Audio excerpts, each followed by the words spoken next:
Boa noite. Sejam bem-vindos a essa casa de oração, de paz, de luz. E para iniciar e fazer a nossa oração de começo, cada um de vocês fica da melhor forma possível sentado. Podem fechar os olhos. Tentem deixar os problemas de vocês, as dificuldades, todas lá fora. Vamos nesse momento ficar no aqui e agora, só cada um de nós consigo mesmo, na paz do Senhor.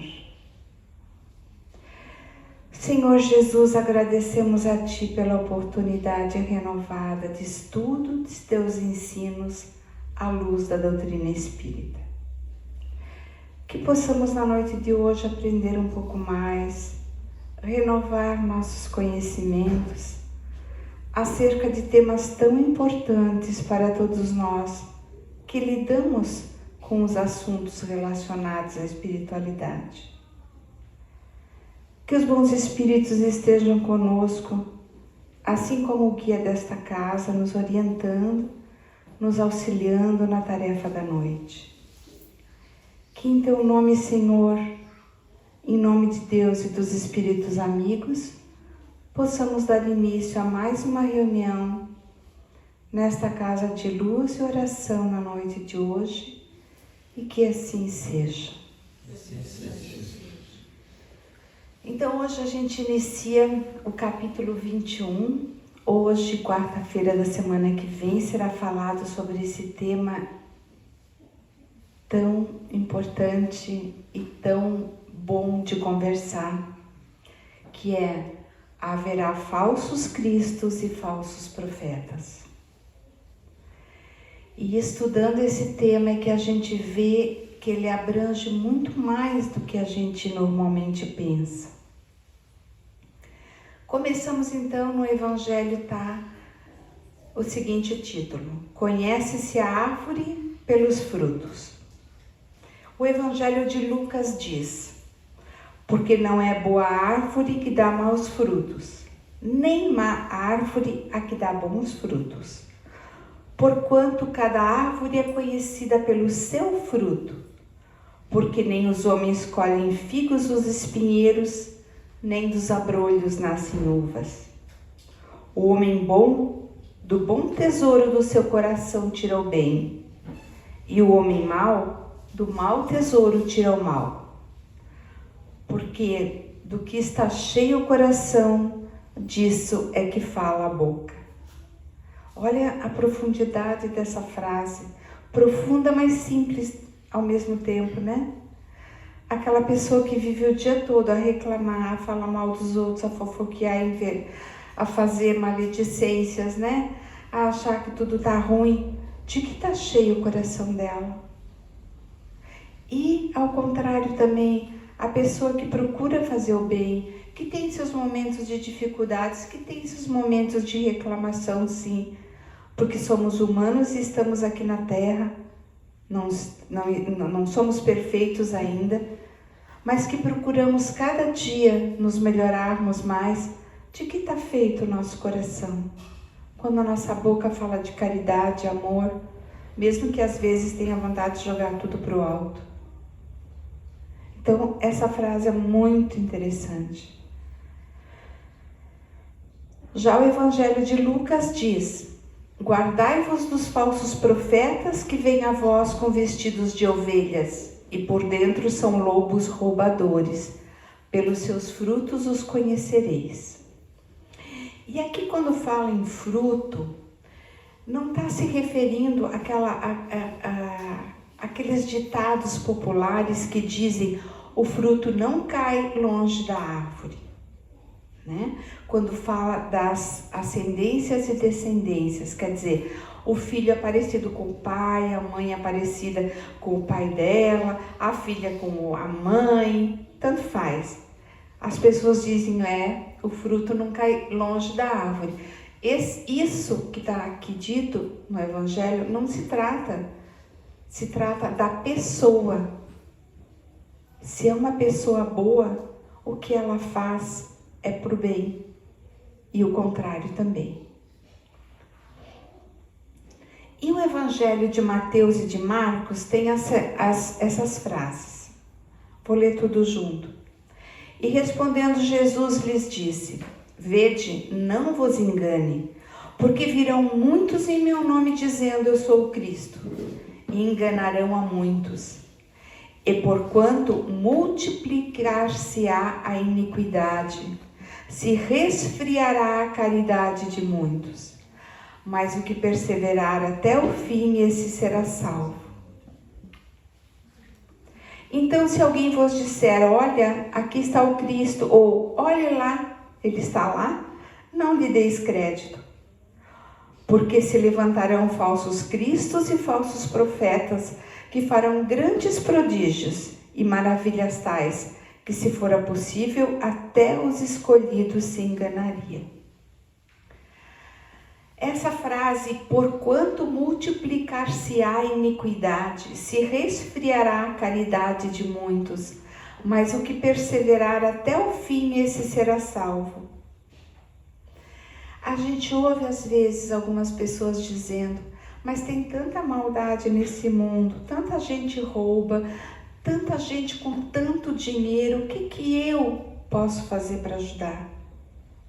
Às vezes eu não tenho mais nem vontade de ajudar. Eu dou um prato de comida hoje, amanhã essa pessoa precisa comer de novo. E assim, a gente ouve muitas pessoas dizendo, tipo aquela história do beija-flor, né? Que num incêndio ele ia lá com o biquinho e jogava uma gota no incêndio. E os outros pássaros, uma lenda, né? Os outros pássaros disseram: mas o que está fazendo aí não vai adiantar nada. Ele disse: eu estou fazendo a minha parte. É o que eu posso fazer. Então, quando a gente ajuda, a gente é que é ajudado. Muito mais do que aquele a quem a gente ajuda. E as pessoas, quando veem maldades, desigualdades, injustiças, roubos, elas ficam às vezes desanimadas. Por que eu vou ajudar?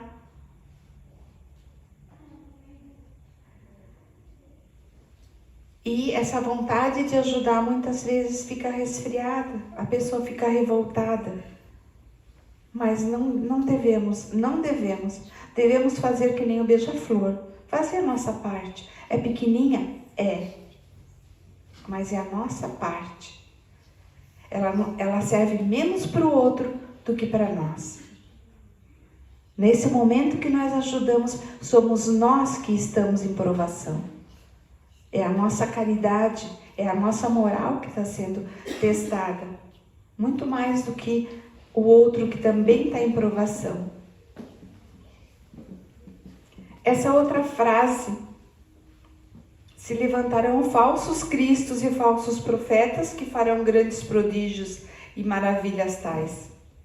Quando fala em profetas, nós temos que fazer uma pequena distinção de palavras.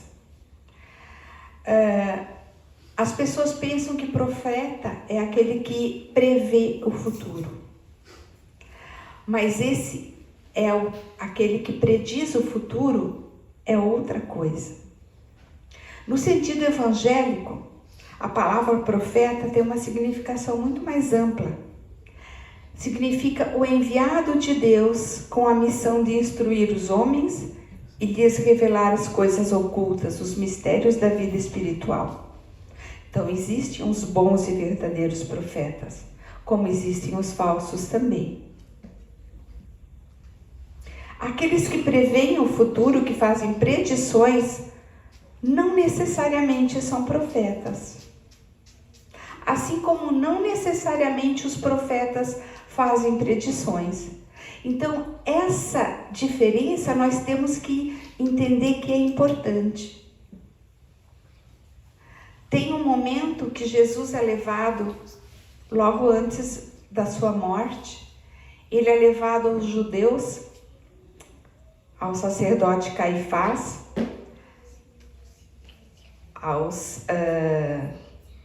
da mais alta classe, né, dos judeus, e eles machucam, batem nele e depois dizem: fala, profeta, quem foi que te bateu?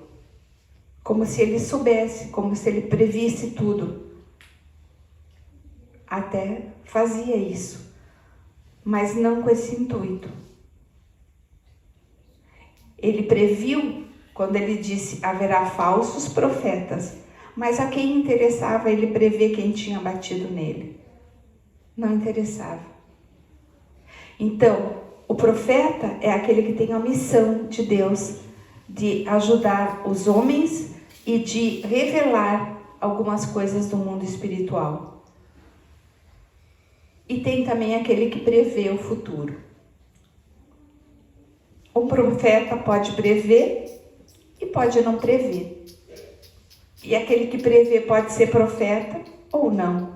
Então são duas coisas distintas e é importante a gente saber.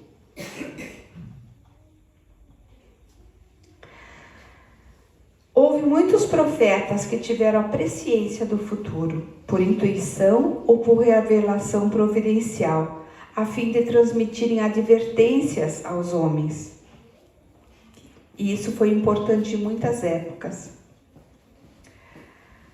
Porque se levantarão falsos cristos e falsos profetas que farão prodígios e sinais espantosos para enganarem até mesmo os escolhidos. São muitos os que faziam mais antigamente, que faziam prodígios, faziam os chamados milagres, as maravilhas, trabalhavam com o sobrenatural. Para nós hoje, a doutrina espírita explica que nada disso existe. Tudo são leis da natureza. Os prodígios e os milagres não são privilégios exclusivos dos enviados de Deus. E por isso nada prova, desde que nada distingue os milagres das pessoas do bem dos milagres das pessoas do mal. O fenômeno aparentemente é o mesmo. O que diferencia é o efeito. Esse sim será diferente. Aos olhos do povo, todo fenômeno cuja causa é desconhecida ou não compreendida passa por sobrenatural. Porém, hoje, como eu já disse, é apenas uma lei da natureza. E assim, entendendo cientificamente as leis da natureza, a área dos fatos sobrenaturais se restringe muito e se amplia a das leis científicas. Agora, desde que o mundo é mundo, certos homens e mulheres exploram as suas capacidades, né, de prever o futuro, a sua mediunidade, a capacidade de enrolar as outras pessoas também. Porque o conhecimento dá poder. Todo conhecimento dá poder. Então, muitas pessoas utilizam as suas capacidades, porque a mediunidade não é só para as pessoas de bem. Com certeza absoluta. Algumas facilidades de predizer o futuro não vêm só para as pessoas de bem. Vem para as pessoas que utilizam isso para o mal também. Para ganhar dinheiro, para ganhar fama, para ganhar poder.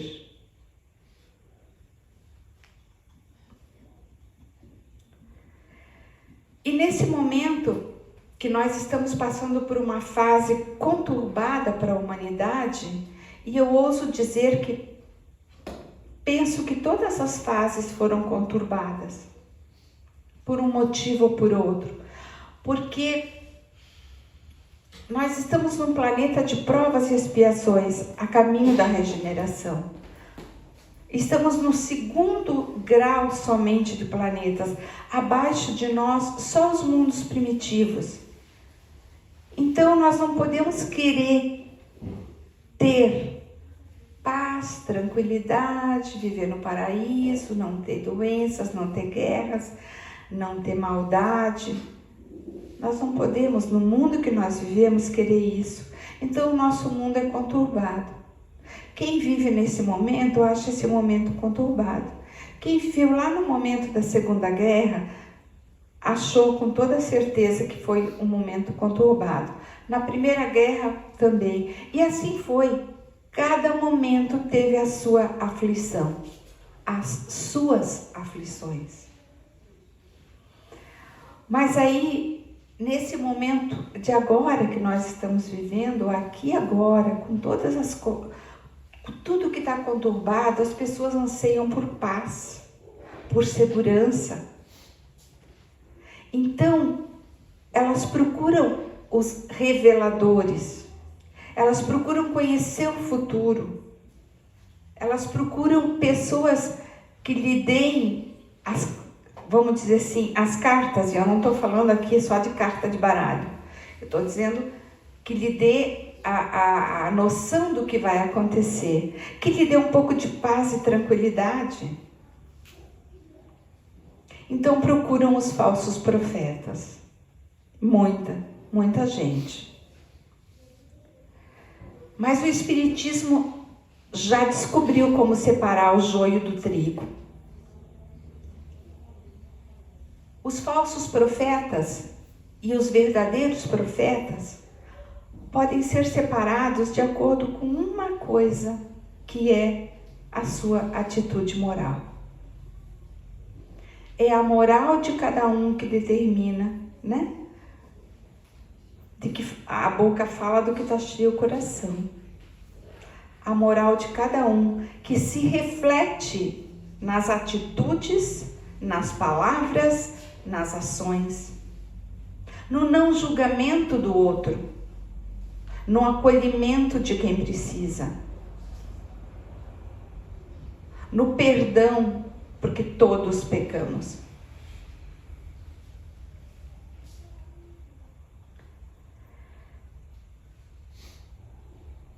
Então, nesse momento, a gente procura um salvador da pátria.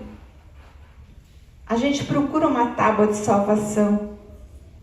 É só olhar a quantidade de seitas, de missionários, de coisas novas que aparecem, todas prometendo o céu. Quase todas, né? Não vamos ser radical, porque toda generalidade é burra. Mas grande maioria prometendo o céu. Às vezes até vendendo terreno lá. Entretanto, sempre em busca do conforto ao coração, né? Entretanto, Jesus e sua mensagem continuam muito esquecidos. E o convite que ele fez permanece. É o mesmo convite. Vinde a mim, todos vós que estáis cansados. Mas nós não temos só falsos profetas nas religiões. Nós temos falsos profetas em muitos lugares. Nós temos pessoas que aparecem em vários momentos nas nossas vidas e de várias formas. Nós temos falsos profetas nos templos, nos meios de comunicação, na mídia, nos palanques, nos gabinetes, prometendo.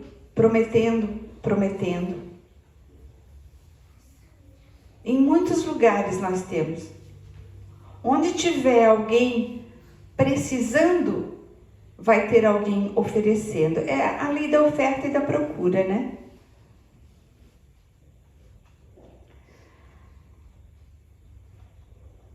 Os verdadeiros profetas, então, como eu disse, se revelam por seus atos. São adivinhados. Eles não aparecem. Eles não se dizem, está aqui o profeta de Deus. Agora, os falsos, sim. Eles se auto-intitulam enviados de Deus. profeta é humilde e modesto. O falso é orgulhoso, cheio de si, sempre acha que está certo em tudo. Só precisamos apenas tomar algum cuidado, porque Jesus também foi julgado, né? Jesus também teve o julgamento, ele e os companheiros dele. Também sofreu a zombaria. Então tem que ter algum cuidado. Emmanuel disse a respeito de religiões, onde a gente mais encontra, em mais quantidade, né? Hoje,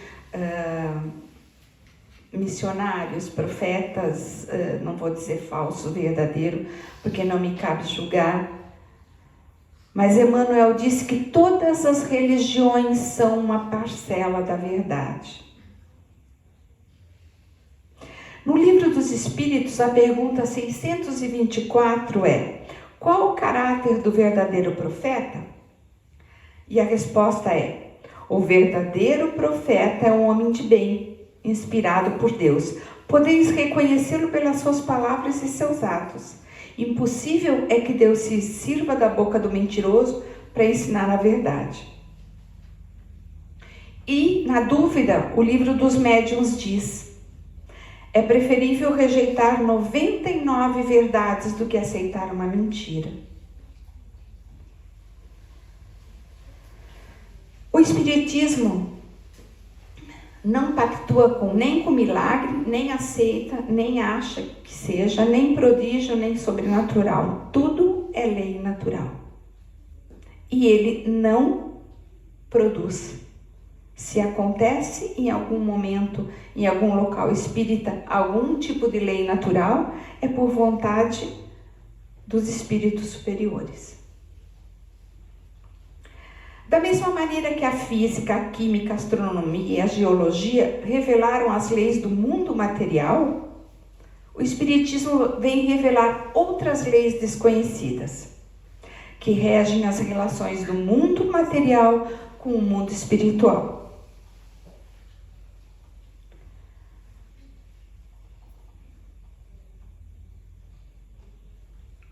Agora, além dos falsos profetas encarnados, nós temos uma legião de falsos profetas desencarnados,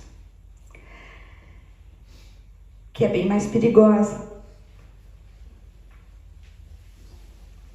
É a dos espíritos enganadores, hipócritas, orgulhosos e pseudo-sábios, que eram assim na Terra, passaram para o mundo espiritual, para a erraticidade e se disfarçam com nomes veneráveis.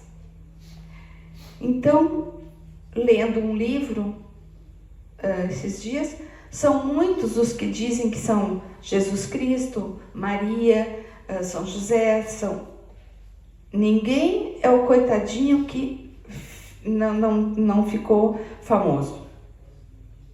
Esses espíritos são sempre pessoas que foram famosas.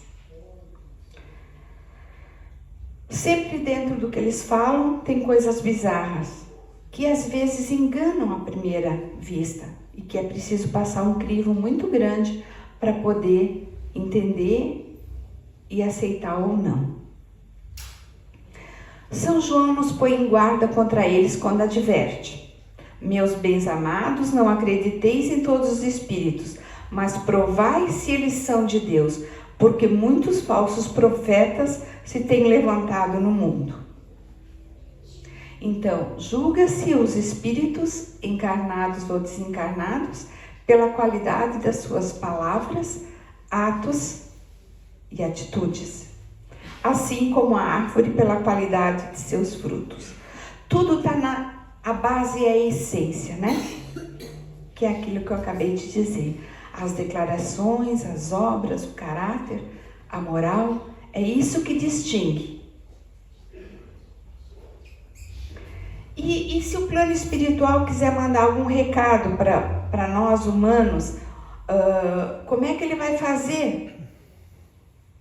As informações valiosas que eventualmente o plano espiritual deseja enviar à humanidade não estarão sujeitas a uma condição circunstancial. Já aconteceu na época da codificação, sem WhatsApp, sem internet. Apareciam mensagens semelhantes em vários países simultaneamente. Então, se a espiritualidade quer, ela sabe como fazer, não é preciso nós nos preocuparmos.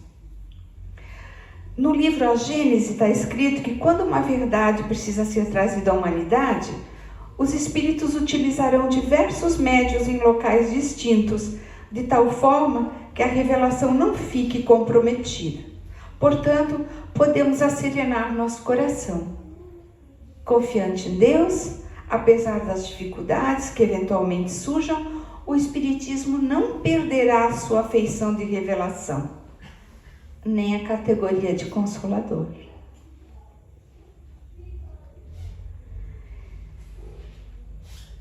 Então, eu tenho uma poesia sobre a falsidade, muito interessante. Vamos encerrar a doutrinária de hoje. Novamente, vamos nos colocar relaxados. Vamos agradecer a toda a espiritualidade superior, ao Mestre Jesus que nos guia, ao Criador, por todo o bem que nos é dado, todas as lições que recebemos todos os dias, em todos os momentos. Vamos agradecer tudo o que temos e tudo o que somos. E vamos pedir ao Pai que ilumine o nosso planeta, que dê forças para os desabrigados, para os imigrantes, para os que fogem das guerras, para os que fogem da violência, para os que são vítimas da violência, para os que têm fome. Que todos possam ser aliviados nas suas dores.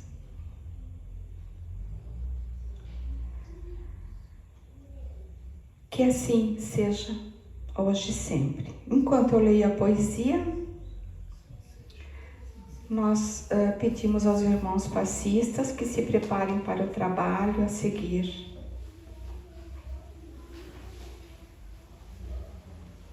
A poesia é Falsos Profetas. Ela é editada pelo Espírito Emmanuel através da psicografia de Francisco Cândido Xavier no livro Levantar e Seguir. Falso profeta não é somente aquele que perturba o serviço da fé religiosa. Sempre que negamos a execução fiel dos nossos deveres, somos mistificadores diante da lei divina que nos emprestou os dons da terra em favor do aprimoramento de nós mesmos.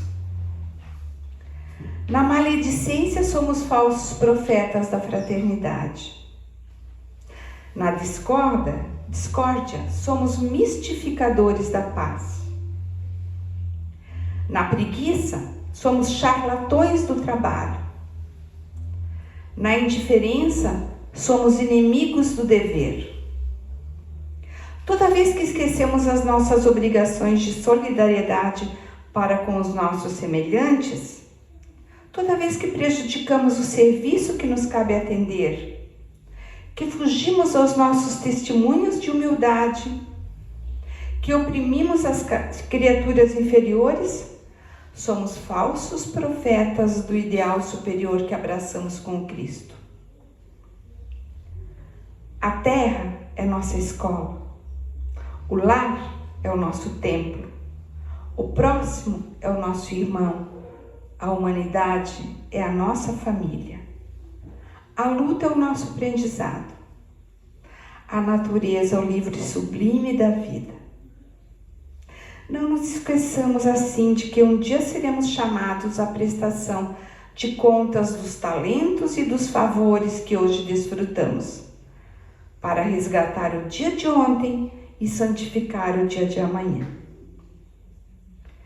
Gratidão, Pai, e todos os iluminados que nos ajudam no caminho.